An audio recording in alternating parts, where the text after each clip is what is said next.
God is not reluctant to bless his people. From the very beginning, his nature has been generous, faithful, and intentional about doing good. Long before you asked, long before you prayed, provision was already in his plan. Favor was already assigned. Open doors were already scheduled. The struggle is rarely on God's side.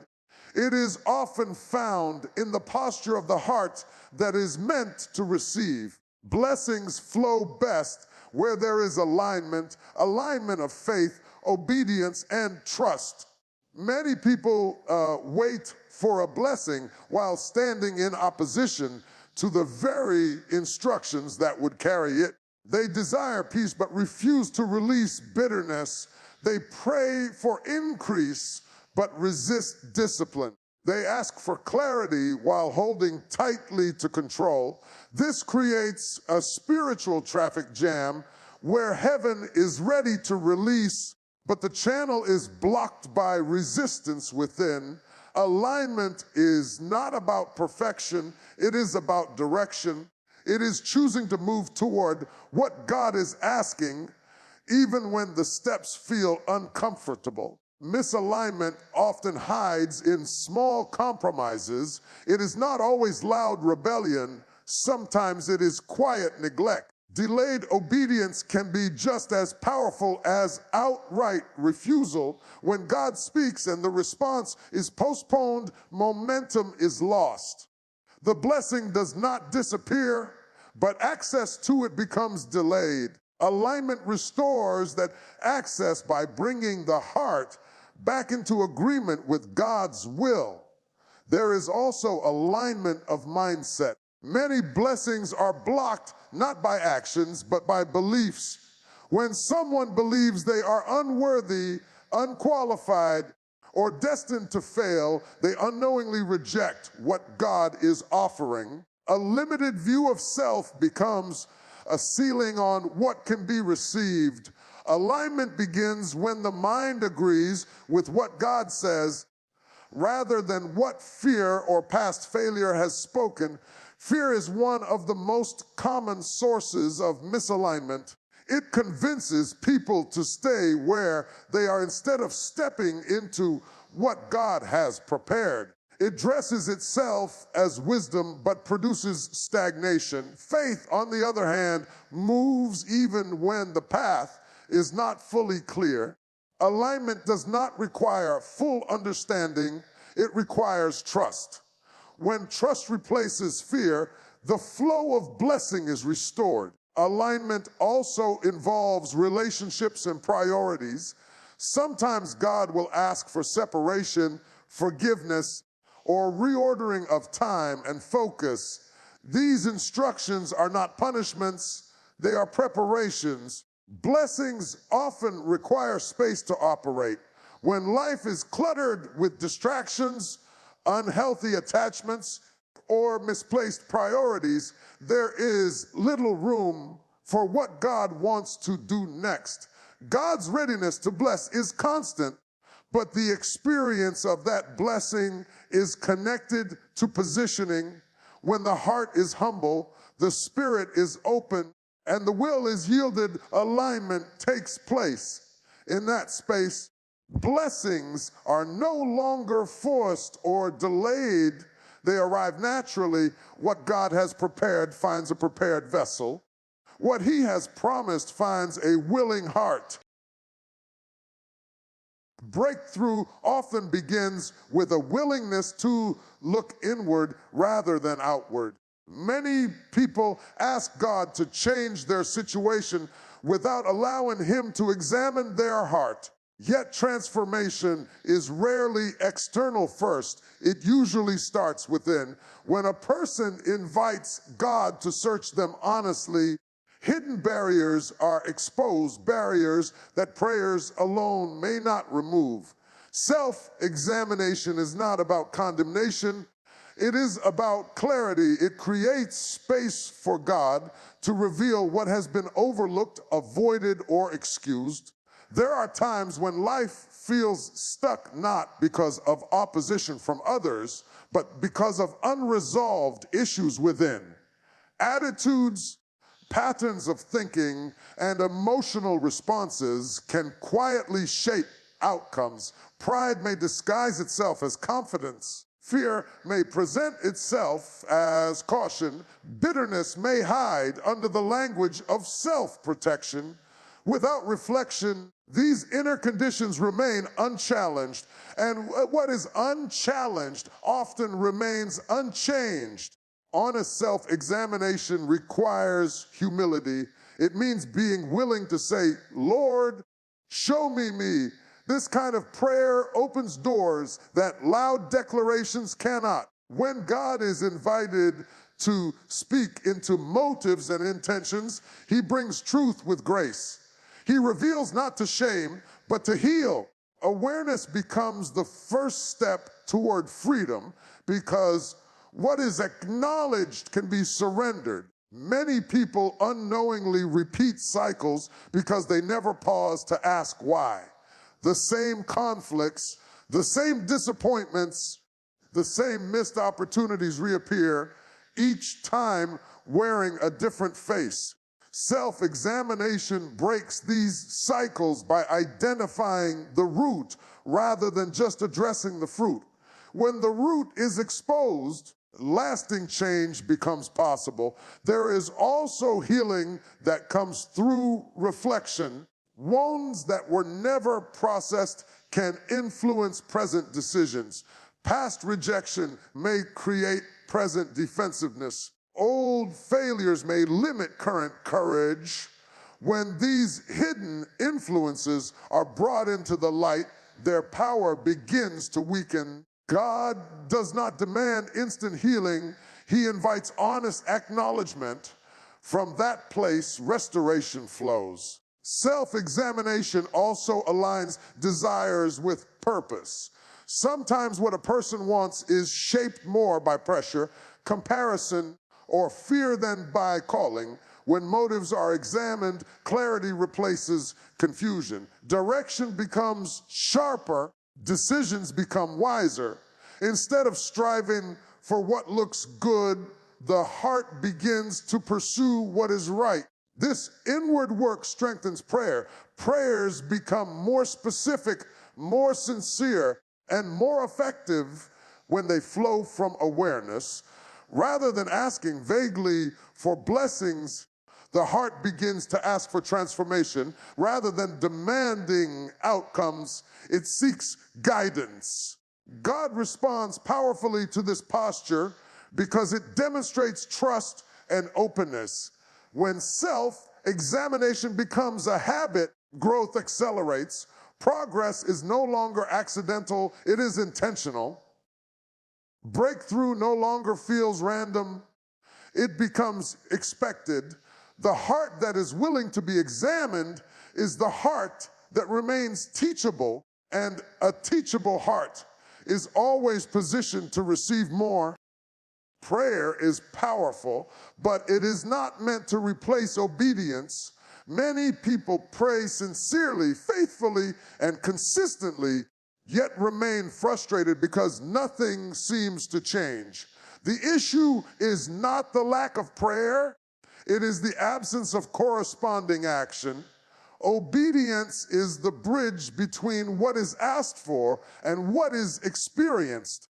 Prayer invites God into a situation, but obedience makes room for his instruction to take effect. There are moments when prayer feels easier than change. It is possible to pray for healing while holding on to harmful habits, to ask for direction while refusing to move, and to seek favor while ignoring correction. Prayer without obedience can become a comfort zone, something that soothes the conscience without challenging the behavior. Obedience, however, requires surrender. It demands movement, adjustment, and sometimes sacrifice. Delayed obedience is often disguised as waiting on God. In reality, God may already have spoken, but the response has been postponed because it feels inconvenient or uncomfortable, this delay does not cancel the promise, but it does slow the process. Blessings often follow obedience, not intention. Good intentions cannot substitute for decisive action. When obedience is postponed, progress is paused. Obedience also reveals trust. To obey without seeing immediate results requires faith. It means following instruction without demanding explanation. Many breakthroughs are hidden behind simple acts of obedience that seem insignificant at first. A conversation that needs to happen, a habit that needs to stop, a step that needs to be taken. These actions may not feel spiritual, yet they often unlock spiritual results. Preparation is another expression of obedience. Praying for increase while remaining unprepared to manage it creates imbalance.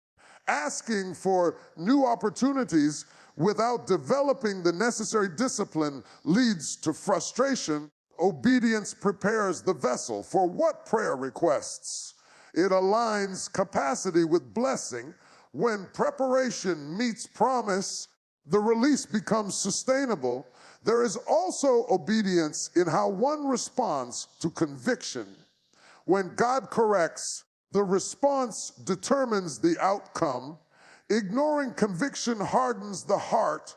Responding to it softens the path forward. Obedience does not require perfection, but it does require responsiveness.